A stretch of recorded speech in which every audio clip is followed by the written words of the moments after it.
रायगड आणि नाशिक या जिल्ह्यांच्या पालकमंत्री पदाच्या नियुक्तीला सरकारकडून स्थगिती दिली गेली आहे। पालकमंत्र्यांच्या नियुक्त्यांवरून महायुतीमध्ये वाद निर्माण झाला, त्यामुळे निर्णय घेतला गेलाय।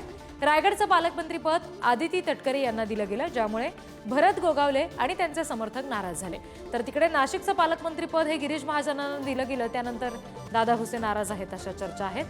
भांडा सौख्य भरे अशी टीका याच्यावर काँग्रेस नेते विजय वडेट्टीवार यांनी केली।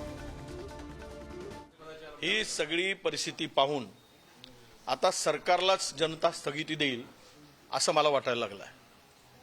काय चाललंय सावळा गोंधळ, प्रत्येक ठिकाणी भांडण, पालकमंत्री नेमताना, मंत्री नेमताना, सरकार गठन करताना भांडणच भांडणं। नांदा म्हणजे सौख्य बरे म्हणतात, आता भांडा सौख्य बरे अशी म्हणायची पाळी आली आहे।